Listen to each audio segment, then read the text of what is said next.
buah duku, buah pepaya. Mumpung ketemu nek ono persoalan yo bertanya. Monggo. Assalamualaikum warahmatullahi wabarakatuh. Waalaikumsalam warahmatullahi wabarakatuh. Niki Gus kula badhe tanglet ada sesuatu hadis yang mengatakan di saat itu sahabat Rasulullah itu berkata, sungguh beruntung saya langsung bertemu dengan Rasulullah yang bisa menimba ilmu tauhid. Terus Rasulullah langsung menjawabnya, lebih beruntung lagi di akhir zaman umatku yang tidak pernah bertemu saya tapi bisa mempelajari ilmu tauhid. Nah, kata sahabat, siapa itu ya Rasulullah? Al ulama warisatul anbiya. Nah, dari istilah al ulama warisatul anbiya tersebut itu saya pernah mendengarkan dari ayat surat Ali Imran ayat 49. Itu ciri-cirinya al ulama warisatul anbiya, yang artinya Gus, Allah akan menjadikan Ali Imran ayat berapa Pak? Ayat 49. 49. Itu ciri-ciri dari tiga ciri tersebut Gus. Yang dimaksud ayat tersebut itu karena Al-Quran itu kan banyak istilah perumpamaan Gus. Nah, di situ yang artinya Allah menjadikan sebagian seorang rasul kepada Bani Israel, sesungguhnya aku telah datang kepadamu dengan tanda dalam kurung mukjizat dari Tuhanmu, sesungguhnya aku membuatkan bagimu sesuatu dari tanah yang berbentuk seperti burung, lalu aku meniupkannya sehingga menjadi seekor burung dengan izin Allah.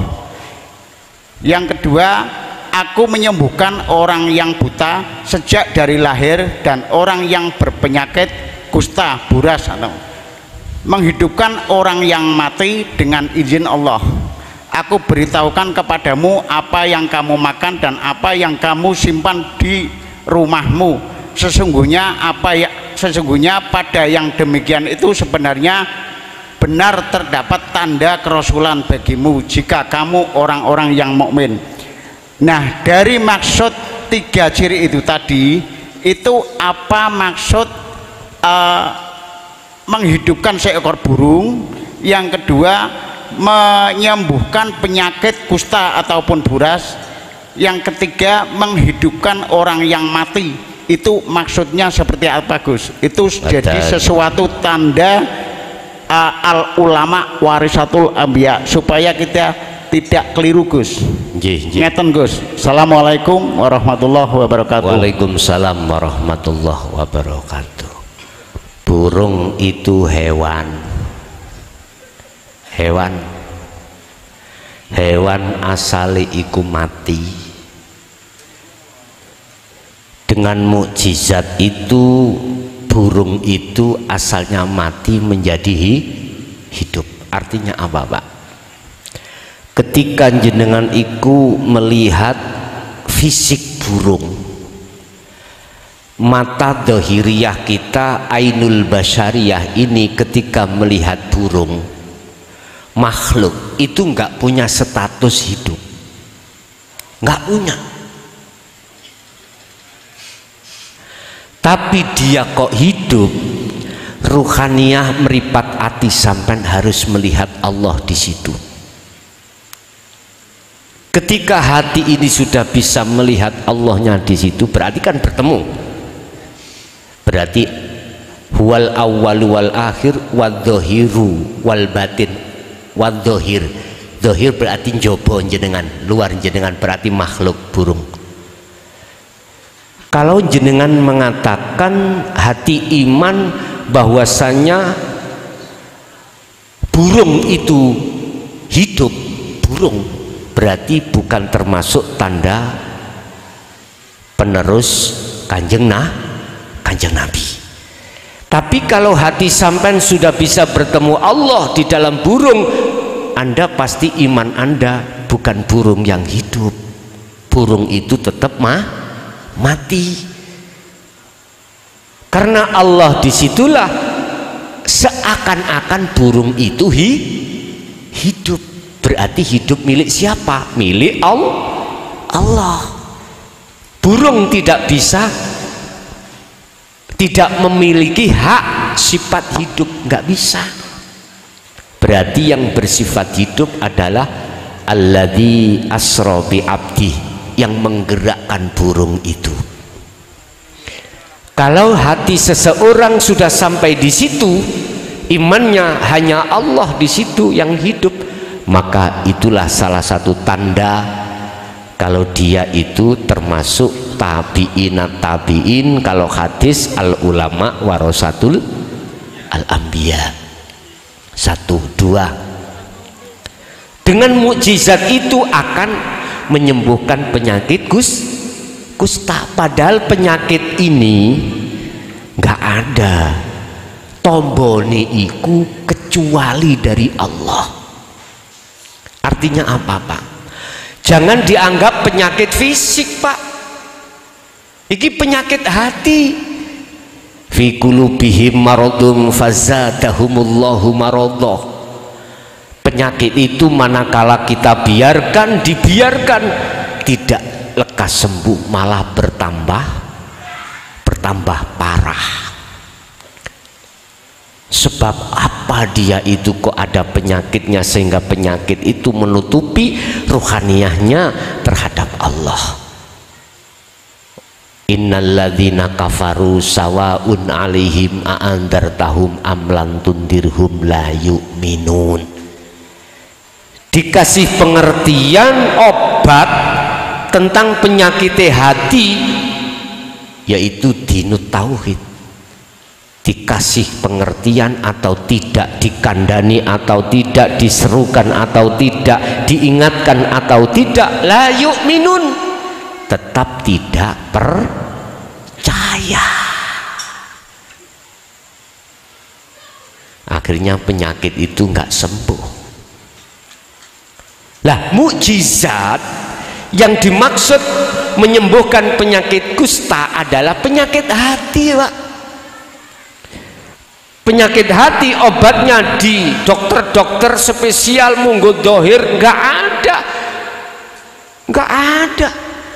Dokter Sutomo, dokter Iskandar, dokter apapun, nggak ada obatnya penyakit hati. Yang ada hanya pada dokter di atas dokter sinten, Allah subhanahu.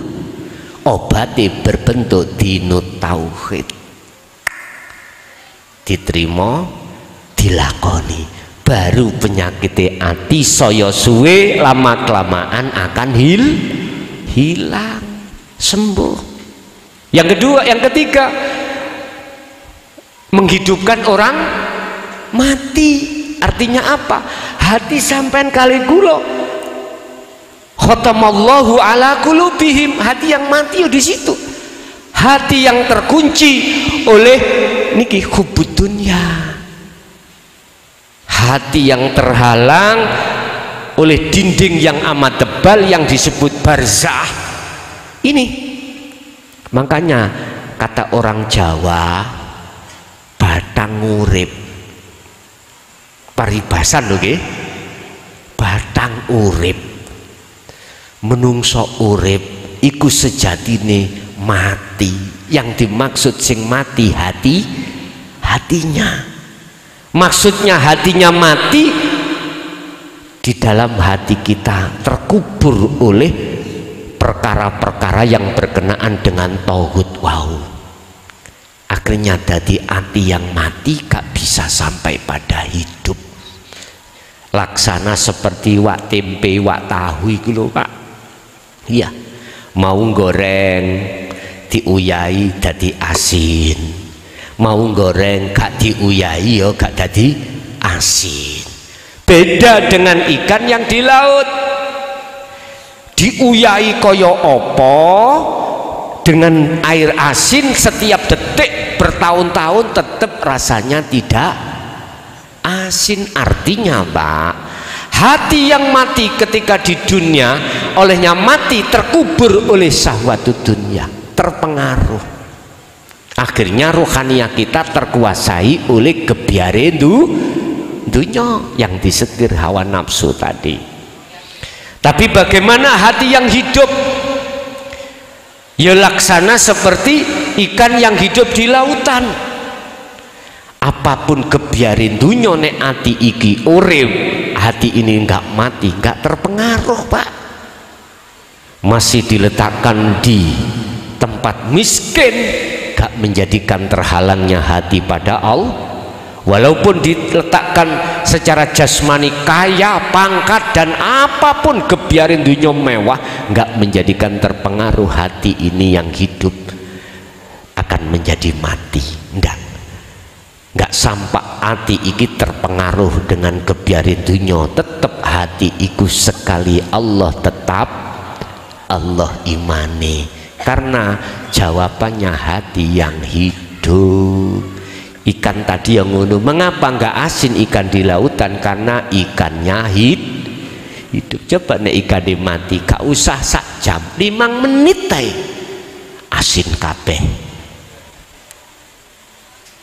Lah terus maksudnya menghidupkan orang yang mati apa? Hati yang asalnya mati itu dihidupkan dengan ilmu amal istiqomah, ilmu ajaran dinut tauhid, amal prakteki kholwat, istiqomah terus menerus. Akhirnya jadilah hati yang hidup. Oke, itulah mukjizat Allah. Siapa yang tanda-tanda seperti itu ada di dalam diri beliau, maka dialah sebagai penerus kanjeng Nabi.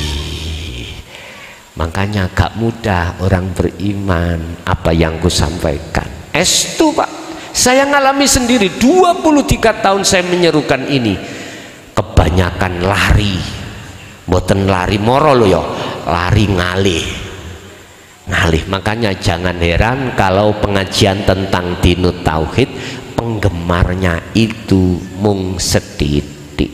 Coba kalau ngajinya itu babakan jobone iku, apalagi sopo sing pengen utangin ndang mari, sopo sing pengen sugih, urusan lu sing teko, Pak, mbok apa maneh kiai ini wis kondang, sak alun-alun gak muat ya. Tapi teko keterangane mulih yo ilang, mlebu kuping tengen metu kuping kiwa.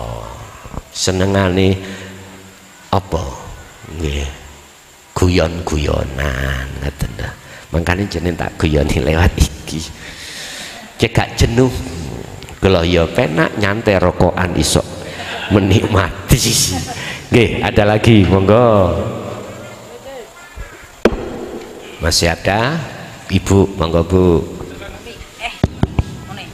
Assalamualaikum warahmatullahi wabarakatuh. Waalaikumsalam warahmatullahi wabarakatuh. Gus ini mewakili suami saya mau nanya. Monggo. Suami saya itu kalau habis sholat kan suka tidur. Ngimpi Gus. Ngimpinya itu sekoyo-koyo mati yuk Gus. Ngoten. Tapi saweruh-rohe dhewe. Nggih. Wong liya kira saweruh, tapi sing weruh mung weruh sing iso weruh anake sing paling cilik tok. Nggih. Iki dheweke iki bingung iki. Kok aku kok mati tapi ki aku reti kuwi iki rohku kuwi Bos. Ngaten nggih. Nggih. Matur suwun Gus. Nggih. Ketika saat si Salik berkholwat, dimasukkan Allah di dalam alam mukasyafah, itu bisa terjadi ketika saat sadar, itu bisa jadi terjadi ketika saat nggak sadar. Kalau nggak sadar, yang kusebut sebagai tidur terus muncul mimpi, itu adalah alam mukasyafah selagi masih berbahasa makhluk. Setiap apa jenengan mimpi, di situ pasti ada maksud Allah, arti tersendiri. Jadi nggak ada bedanya ketika jenengan masuk alam mukasyafah lewat tidur maupun tidak tidur, sama. Ketika jenengan khalwat dengan berbaring tapi nggak tidur, sadar posisi sampean belum tidur, sama artinya. masuk di dalam alam mukasyafah. Apa yang diceritakan ibu tadi yang terjadi pada suami ngandung pengertian apa? Pertama, nek babakan mati berarti itu seruan Allah. Seruan apa? Seruan bahwasanya kita besok akan mengalami kematian. Oleh sebab itu, wa anibu ila rabbikum, kembalilah lekas kau kepada Tuhanmu. Berarti apa?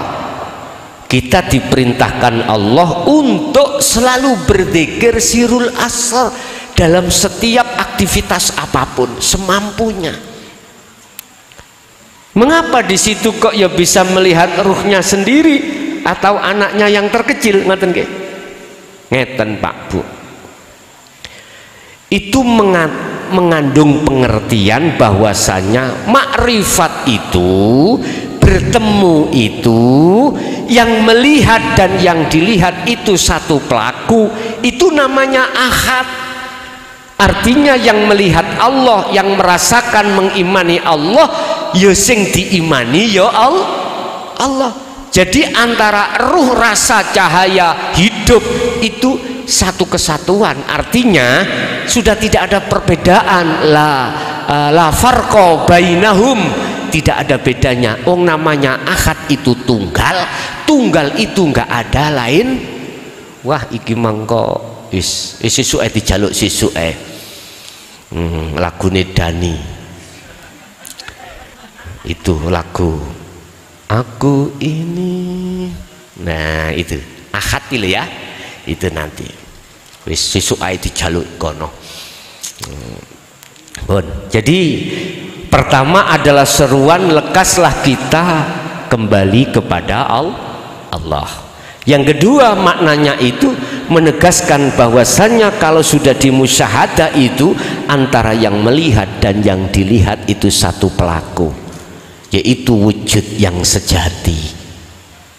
Wujud yang sejati, yang melihat dan yang dilihat itu satu pelaku. Bahasa Quran disebut innani ana, yaitulah ana, yang dimaksud aku yaiku dimudahno akune Allah. Ngoten lho nggih. Ada lagi, monggo.